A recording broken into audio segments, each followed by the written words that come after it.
Hi everyone! Today I'm going to talk about how we see things. So, have you ever look at something and then think about, oh, so that things reflect lights back into our eyes. That's why we can see it clearly. But how do we see people? Like, an, in order for us to see an object, light must travel from that object into our eyes.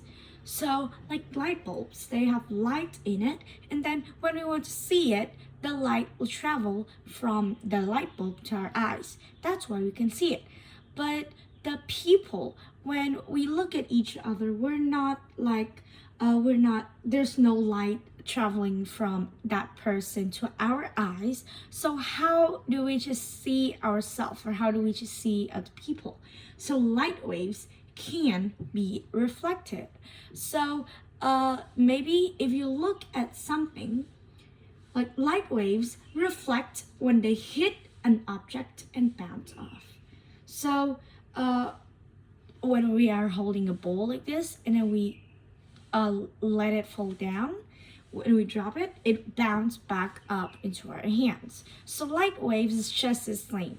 It will hit an object and then it will bounce back to our eyes. Smooth, flat surfaces reflect light evenly. So when we're looking at a mirror and you can see yourself, that's because the mirror is smooth and it's flat. That's why it reflects the light evenly.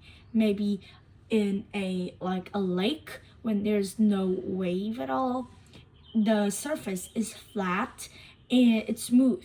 That is why we can see the reflection of the mountains or the plants around, and maybe we can see the reflection of ourselves in the lake.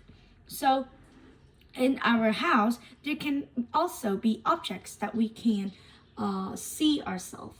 Like in a knife. A knife is also a smooth and flat thing. So it reflects the picture, the image of ourselves, and we can see it using our eyes.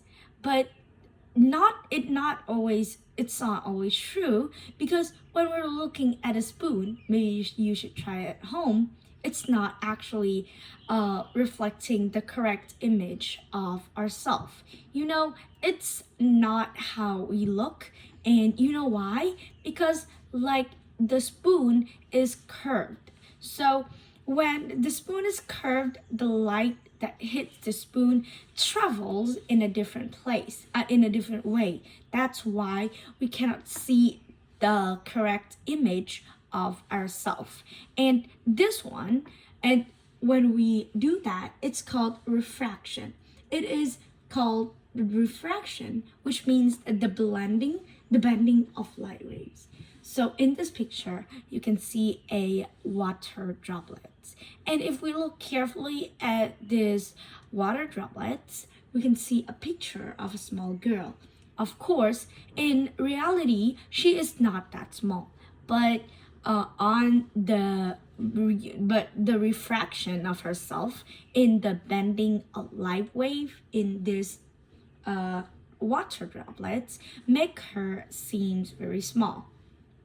And this is what we call refraction. It is when things, you can see it maybe in a bigger or a smaller way.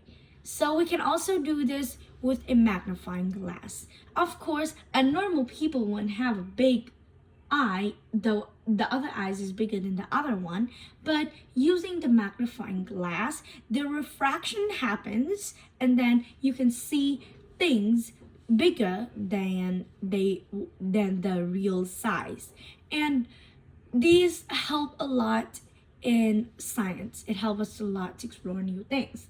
So in a telescope, they use a telescope to see things far, far away, small, small things in the universe, and they use these telescope to do that because these telescope has some lenses in it, and then the refraction happens. That is why even though those small, tiny stars or dusks in the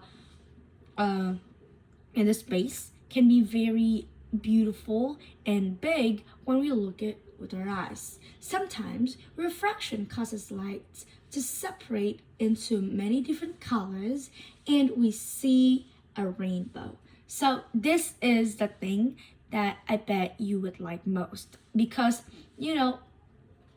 probably is my favorite because when the light bends, it separates into many different colors.